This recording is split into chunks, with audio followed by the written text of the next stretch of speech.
bafaaki nyabo bafaaki naye mutuka nokola ebitasaana abalaga ekitufu gwe mukyawa kana bino ebintu ebibalwanya twabisangawo tulibirekawo bafaaki nyabo bafaaki naye bafaaki nyabo bafaaki naye bafaaki nyabo bafaaki naye. Bana Jack. Anjima. Mune webale kujja kugeroza nti mune nali mpubadde. Nga gundi agenze. Ate agiyalagawa. Mune agenda nade no manyoze kunda bakobula. Ebo wangamye togenda kubeera wali. Mune nawulidde sanyu. Mune mbadde yo nga kanzije nkulabeko. Era tubeerere ddala wano mune agenda. Hatu neno tulina obuzibu wano nono muganda wa mono mukulu wamu. Ate buzibu ki mama? Mwana ntamye bakuba si mwana mugana sola muguba. Mwana nange sebayinza anzirako nanvuma. Omuntu ulaboti nomugani mwana gwe nkukoleki. Aganya okufumbirwa. Naye badde nteesa kubanze mugambye. Omwana tawulira oba kati gwate oba omuzinza okwogerako naye. Ati yafumbirwe kubanga era akuze. Kati nawe wuyo otuusa okufumbirwa. Watyanga mufumbiddwa ne mumulekawo mwenna. Naye omwana simanyi kizibu ki oba bukambwe. Oba kiki kubanga ye mugambwe omusajja baani maama amufunye n'ataani. Oba nno omusajja bano abakala abagomvu abasirika. Kati nina bano bakulu bammwe. Bano bakulu bammwe abaana abakulu. Tabalabawo tabaagalira ddala. N'okujja wano tayagala ugambye tayagala muliira kantu sigamba nti oba emmere yagigula mu katale tulima naye emmere emuyombya akokulya kona akamuyombya buli kimu tayagala nze simanyi mwana wa muganda wange kyeyaba mukuziza okuva nga muto ng'era maama amwe yagere mwali bato naye omwana engamba musuulewa sisobola mugira mwana wange naye banna lwaki tafumbirwa? Simanyi ekyo kyo nkimugambye natuuka n'omugamba nti mwana gw'ontamye genda. Kati mama banne bajja wano nga yabaga mutambule ate kati oli wano wojja kulaba namugamba mwana wange okuze wakiri genda ofumbirwe yansaba yaŋŋandabira omusajja gwayagala onfumbirwe leeta omusajja nfumbirwe nze nakuleetera bwotoyagala agi yaŋŋamba nti maama kanvi kubanga buseera nga lutalo bali kulwana bakola kwekuba nobaga abaana bange ndisanga mwesse akaleere yagamba kamuviire mama gwe teweeraliikirira oyo kyolaba mumanyi bulungi ngenda kwogera naye ajja kuddamu ku bwongo naye temuyomba saagala ntalo nde wano muyombe mulwane gwe mundekere mugambeko mpolampola bugambi gwe mundekere bulekezi kale onooba ontaasizza mwana alina empisa embi kutuukaawo oli mukambwe bannange muganda wange singa siga nti yali mwana wa muganda wange nti nga yabandekera mukyali bato kunemukuze baaba ow'omusajja mba namugamba dda naye ate kati ye naamugoberawo naye afumbirwe naye alabe ku kudya. Bannange mwebali nnyo omulimu gwe mukoze tegukoleka olaba gwe Hamza bye mbagamba mubeera ku ttaka lyo ifo kyo dukoza ndaba abaana bakoze ndaba gwe uzaifu oyo mukubira ne mugamba ku ttaka tusobola kwongerako mubeeko ebintu bye mukolerako namwe mufune ku ssente abaana bawali ekintu kye bakola abanaye mwebale bane nga tusanyusa obbalaba Aisha mwebale kujja nidde bw'oba omuntu yennaze ne bati bamuserenga z'abantu watabireba musanyufu naye bantu mwe lwaki muli bazibu tuli bazibu ki lwaki mutuboola ani ababudde mutandika mutya okutuuza meeting ne mutandika n'okugabana ssente nga tetumanyi tuula tukunyola oba kyoyagala baba sawa tutuuka tetunnakutolera na salaamu bansobera kati batudde bagabana mbusima tubeere bumu mbusimanya biki kati obumu buliridda waawo ku musimbi gugwo mutukutereza ono gena mu makozize noli mugende wano bagaba wange wandese bwana baba kutula anatula nembabulira nange Allah agera n'atonda ebitonde n'abisuula ku ttaka wano naye yatonda obuntu obwo bubi yasuula obutonde ono babawo musonyiwe kati tuulako wansi ki ekigendako wansi obeera ozze mu meeting tula wansi tomanyi sente wenza kwekulaakulanya oba era mwatuuziza lukiiko ndoozi omuwuli olulimi lumuseeredde aseerera bulidde era kale katugiyite meeting kubera tusisinkanye ate meeting kyekiira kusisinkanya tusisinkanye nga temunnawa kutunnyonnyola nze nakowa ebyo byekutunnyonnyola n'okutubuzaabuza mugabana mutya emaali ya muze ya buddala ne mutandika okugigabana ebintu obijabaaba muno kati kiki ekyakutte kiki ekyo ekyo kikiba kiyita batya kyakutte kyokka mbulire kiki kyakutte kankubuli ezo si sente lwaki sente zikumalamu gwe buli lwolaba sente ziba mali gwe zitamalamu ekikutuusiza meeting eno ey'okukutanga sente zino ziraba oba ze zikuyombya sente zino ziraba Fati ne Jamiru bankubira nga bagala sente kujja kukulaakulanya embagamba zisinawo enja sente nembagamba wabula mugende baba kalimu asobola okukola ki obbawula kuba bo bali baagala n'amagezi genda kwewola mu bamanerenda nembagamba manerenda tajja tegeera bye mugenda kulima sizoni zifa yaba ayagala kukola ki yaba ayagala sente nembagamba baba kalimu wa munju ate ategeera ensonga sizoni ne bebeeganye ajja bongera ki ne bakwata ekkubo ne bajjawo abakalimu n'abawola ki sente ezo miliyoni ezi 2 nga bagenda kulima kuki kutaka eri wansi zino sente ziva mu birime n'abagamba ne bamugamba bennyini nti tujja sooka sizoni esooka tugigabanira wakati kubanga namwe mujja kuba mwagala okukola ki okubeerawo ne sente tisiga nti sizoni esooka namwe gimpe zezine za sizoni ekola ki esooka ze bakomezaawo bamumuwe kubanga nze nategeera era bangayo kutuddeyo baba yatuwa sente zesajja baba ensonga ezo tozimanyi omulugube ngeyakujjula mu okutandisa okukwatagana n'akaana kano okukumpanya ebigambo abaana bo bennyini bantuukirira owulira nga baagala okutunda nembagaana ne bagende wa Kalimu ne bakwata ettaka ne balitunda nseka nyini nansanga abantu besimanyiko ku kibanja babadde nga balima gwe wali okutte ku nkumbi manyi bagikwata kati omuntu kati ebirime byo byammwe mukakasa baana mmwe sente miliyoni 2 tekwaliko budget oba y'abakozi oba ya bimere ng'abazijjawa sokolindeko okumanya ng'ebintu bino birimu okusosola nakwate kubo twaliwaaba nensinkana omukulu ono nga njagala kunterekera buterekezi ka sente kange kunterekera buterekezi yagaana naye bali abeewula yabawase wali yagala kutereka nze siri banka naye bano baali baagala kubawula nembawula sente kusosola lwaki bo wabayamaze n'otanyamba baba Aisha ate kuyamba ki wansaba sente nenzikuma wansaba sente nenzikuma mirundi emeka olaba okuteresa obuteresa ogaana kati okusaba ono si banka bukumpanya oli alimba mbu wawola ono yakugamba muterekera n'ogaana mwe abaana abadde balima ku ttaka mwe mwali mukuteko ku nkumbi fefe nyini ffe tubadde tulima njagala oyogere ng'otya Katonda olayire nti wallahi temwatunda wabula mwateekako buterekezi ne bw'anaalayira abantu nkugambye n'obukakafu nti twatunda mukankijja mukamwa kamwe mugabe nti wallahi mukama abalaba nti temwatunda wabula mwateekako buteesi bizinesi tetwatunda twateekako bizinesi era zino ze ssente bazituwola buwozi zetuzizza ndako naye oba yansiriwaza bwewaŋŋambye nti bano ettaka baalitunda kwata mwannyoko oyo baaba oyo ekitunaye ogera n'onsobera nawe kunswazasaza mu bantu booti abantu guyo ndowooza obeewuliddeko bulungi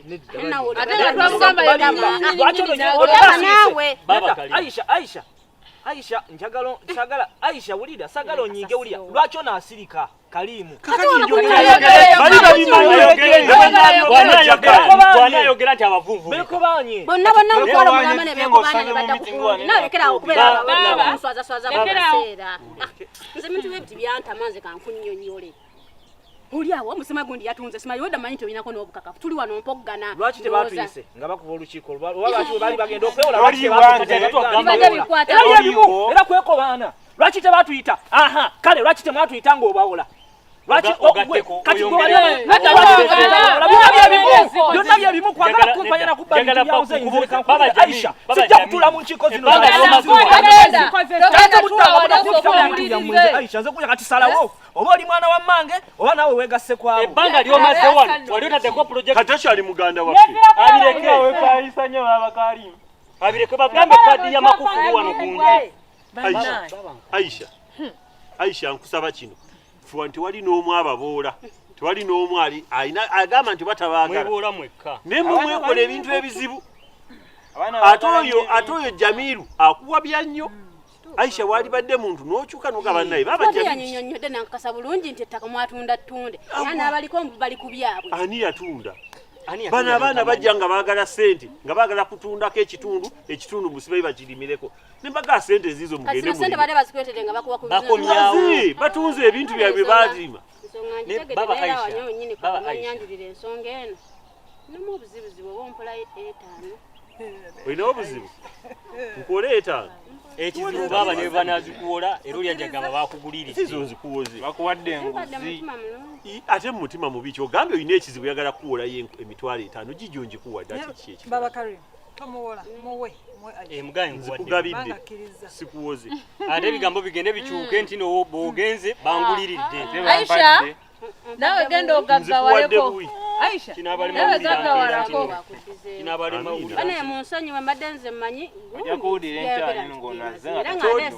toddamu kuwuliriza gundi oyo ye ebintu bye buli ddakiika ayagala nnyo bintu byakukyankalanya genda olunda obumyu baba nze bwe bujja okujjamu ezo ssente baba Karim kanzije assalamu alaykum wa alaykum salaam wa rahmatullahi wa barakatuh baba Karim olabye abantu bebaswala baba Karim ogenda n'olaba famire ez'abantu abaavu abataasoma nga bali ku ttaka libabalekera nga bakwatagana naye n'osanga famire eyaffe erimu abaasoma erimu ku ssente buli omuntu asobola okubeera bulungi ffe tugugubana oba lwaki famire zirimu ssente zezeefuula ekintu ekitaliimu makulu duniya bweti bane naye mwebale nnyo mwebalire ddala wamma mbasaba mwongere okulima ate ebintu bitambule bulungi kakati gwe naawe bano babalaze ekyokola baana bawala sente zizo wamma wegatte oba Jamiru yakusinga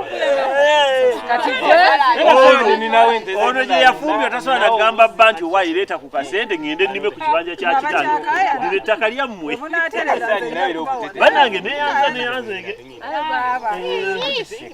kyabatusaku bunkenkenge ebibalwanya naffe twabisangawo batunyiganga bakamula emirimawa otesegana obulamu babukyawo mu mazima beekubya n'emizimu nga temutunge twava muzimu nyabo bafaaki nyabo bafaaki ndeka Aisha mbutuufu onyiizizza nnyo tosobola tandika kukola kintu bwe kityo gwe kenyininyini omwana w'enda ya mmange gwe kenyini n'onvaamu onyigira bwereere singa ate nyigira bwereere nti akati gwe okakasa otya nti nawe babadde tebakufumba gwe olabyeko obukakafu bwonna obulaga nti abaana abo bagenda mu nnimiro ne balima nenda kukakkana omanyi lwaki nti nze nsigaddewo ne ngaakazire ku sayidi y'abali nange mbadde mbala babale mbadde lina kembala ng'obala kaki gwe ketutapulanize gwe obala otya akantu nga nze sikamanyiko kati labayo kibadde bwe kiti naye mu lujjudde n'osalawo nswaze gumiikiriza banne kakkana onzikakkanya biki nenda kugumiikiriza tolina woyinza kunzikakkanya Aisha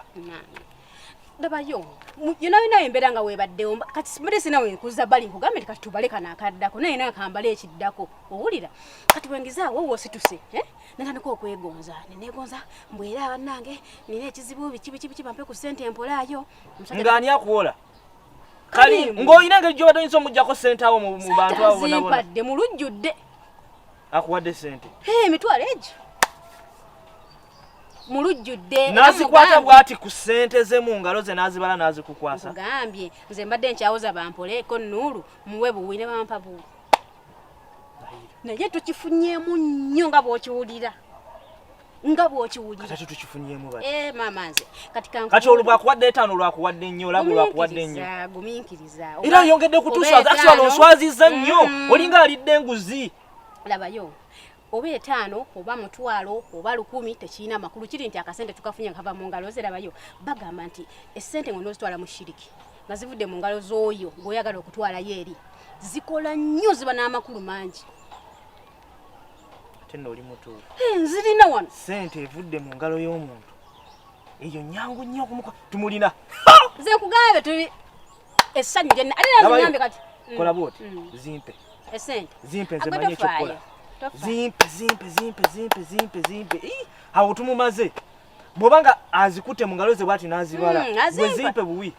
Oyo tumumaze. Aisha.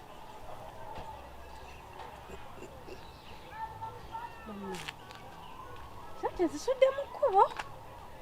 Azimpadde bulungi. Songa Aisha oli mukunneefumbirako wano mbuzaabuza. Bambi sirina kyenfumba. Kati sente ziriwa? Omusajja azimpadde ne nziteeka mu neeno. Siziwulira. Kati nga zivuddemu zityo ku mukaleega nga ne Aisha. Ate kakwafu bulungi Okakasa azikuwadde n'ozirabako bw'oti. Omusajja sente azimpadde ne nziteeka muno mu kaleega. Owedde. Era mu sayidi zaamuno ne sina kyenfumbamu. Owedde. Okimanyi nti akulimbye akufeze. Ogwo gusajja gulogo nze nakugamba gulogo kati akuwadde byoya byanso akuweseza emitima egi olubadde okuva bw'oti ne ziddayo. Gwe ddayo buzzo olabe omugambe nti no mpa ku sente ezo olabe ojalaba nga nezabadde akuwadde mweziri. Ate namanya ntaze sirambye embuzi ezino. Ogwo gusajja gulogo. Kati laba ne Aisha nawe chokola waze obyakuga Aisha. Kati wulira. Kati salawo. Salawo kubanga kakati nze sikyasobola kubeera mu bino ebintu by'okubeera nga bannimba bulimbi. Omusajja omulabe olwedde mulogo akuwadde ne sente akuwadde zibuuse bubuusi kati tugenda kubeerawo tutya. Serious good for usudde tugenda kikola tulina okwetambulira. Tulina okwetambulira tebijja kukola duwazo kati zijja kumala. Kamusokaze eno mu kkubo ndabe bazaagudde eno kuba butuufu ekintu kino kyangu. Nendako kandabe.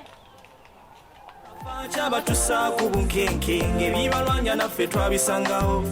Batunyiganga bakamula emirimawa otesegano obulamu bwabujjawo. Ensigaza wano ntwala sokufuna kumezi kukaida da ya be. Katono kone mna sija tukaanza kwa hapo. Wala kakadi wala. Oyoke. Baadaye. Kakusiye sambo etuseri. Yali dane. Agato na mama. Santa. Kimwara. Wala kibuzibuki. Mwala kuzibuki bana. Kuzibuki. Ogera kiki. Wano. Andi kanigeo mpora. Aha. Na wano. Kiwaneno. Bana kichante nkozentia. Ngani mtazuru. Ngani mtazuru. Mwala kiki. Kiki. Mwala wajibu wazuru. Kubanga kwa maisha ya maisha ndakora.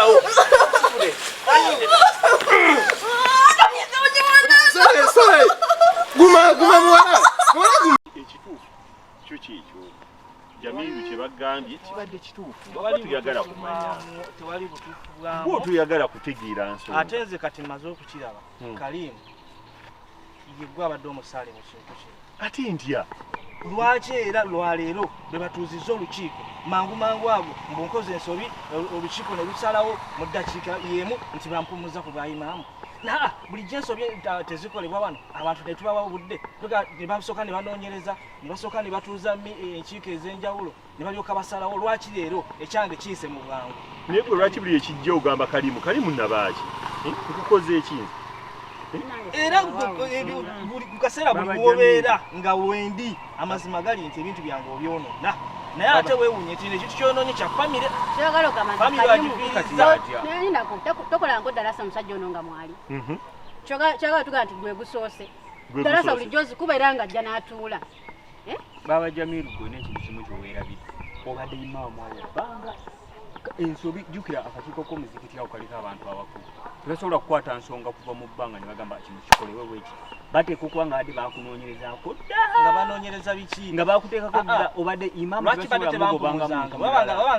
bakyakwetegereza balawo bo enkyo n'akyusa ate leero akikoledde ddala nga weetuli toyinza kuŋŋamba nti odda wali mu bbanga ne bagamba bava ku balina okuba nga bazze bagobera ne bagamba nti munnange kumbeera wakati labayo lindako labayo toyinza kuŋŋamba nti otuula mu Darasa abantu bajjudde emabega yonna batudde bakola ki bawuliriza kuba bakumanyi nti gw'oli imaamu byogera baba byesiga nti munnange munnaffe ayogedde bwati ne bwati kye tuba tutwala naye obedde engeri gy'oyogeramu ku nsonga y'okugatta Oluganda mutuufu n'odda obusiramusi mu kugamba abadde kizampo bwazibawerako simagundi muloko simanya biki boleta hadith ezitaliyo boleta simanya ayaza kulani ezitaliyo mbadde mbawayiriza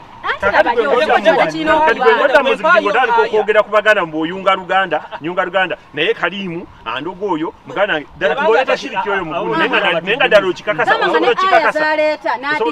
teziri ku mulamwa kati bali abasajja noza beeralikire ne bagamba watabeera okitegeeza naawe era abantu basomesa ebifu bagenda kugoberera batya nga obasomesa bifu bulijjo nga tebakomplaini anti bazze bagattagatta maybe bulijjo babagamba nti bannange museka gundi ensonga zireeta bwati ne bwati bikuutana okitegeera tebasobola kuba mu bbanga obusiraamu leero naawe nedda obusiraamu bwagala amazima obusiraamu bwagala oyogere ng'oyogera ku bintu ebituufu bw'oba osaze okujuliza mu Qur'an yogera ebyo ebituufu ebiri mu Qur'an toyongera mu kikyo kyojja okulaba nti imaamu ali mu Amerika, imaamu ali e London, ali e Uganda, ali e Masaka, ali e Kasokoso, bonna batandika okusoma alihamdu bagisoma omulundi ogwo nga tewali kikyuse ekigambo kibeera ekyo leero Jamiru nedda onvuddemu Aisha nasikukuvaamu bane tuli ku mazima Aisha kakati naawe onsuddewo wegasse kuba n'omunwanyise sikubeegattako njagala okujjakikwegatta ku bantu kya famire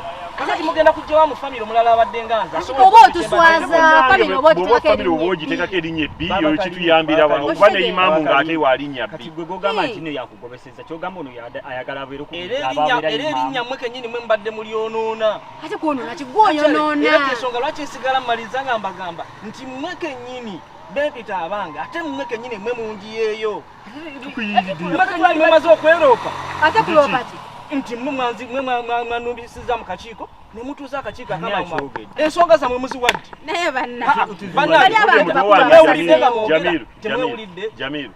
Jamiru tugezezaako okuwa biki ebiriro ebikokuba nti bireka byebikozeseza naye kakati bw'oba owulira nga tomatidde tetulina kyakukolera kiriza otereze wetutakutereze tuba tukola nsobi wano ku kiyama ejja kutuuka otandika okutuuka samu abo nakolanga ensobi nga tebatugamba Mungu tugenda musinkana buli omu ku lulwe owulira tereza ebintu bitambule bulungi otomanya ojafuna omuzikiti omulala bakuyite nti oba Jamiru jangu ku muzikiti bwe guti olina gwe wanfuniddeyo nsinnafuna natomanya kankubulira ekintu kimu neewuunyiza nnyo okubanga mutoowo ate nga mukazi naso kubanga asobola okukwabula era nga totegeera tujja kutegeerera tunamutegeeza tutya ategeere Kalimu bwe kiba nti ndono terwadde lukwe ng'ensonga zammwe nga bwe muzoogedde tubeera n'enkiiko ezaffe eza famire era nga bamagamba ddala mubadde munyinako akakuku nga mmwe baganda bange lwaki mubadde temusooka ne mujja ne muntuuza mu kifo ky'okundeeta mu lujjudde ne munsaanga ensonga zammwe muziwadde bulungi ne mulaga nti buli omu gw'obadde olina ensonga bulijjo bwe twogera naawe tewetwatwana naawe muleke oba agende omwana atagambibwako bannange kati ndowooza olabye ebizibu byebyo bulijjo tujja ne tubagamba ku nsonga bwe tubanyonnyola ekintu mulaba nga ffe abakyamu ne tubanyonnyola ensonga ne mulaba nga ffe abakyamu ekirungi leero Aisha naawe okirabye neolabira ddala nga muganda wo ebintu byakola si bya kintu kiramu kati agenzeeyo ekyakyana ajja kutereeza omanye ebintu bino ng'obadde oli mu nsobi ng'ate abantu bagirabye bangi ina engeri gyekosa ajja kutereeza aswadde mu musaasi eno okyalina omulimu munene ekirungi katumusabire Mungu amusaasire amuluŋŋamye asobole okudda mu kkubo osanga mudde eyo balinza okumuzza ku kikolwa naye ye buli ddakiika bw'anaalowooza ng'ebintu nga bw'abirowooza nti bwe bitambula si bwe kibeera tugende salamu alaikum kamalo abagundi ono tulabe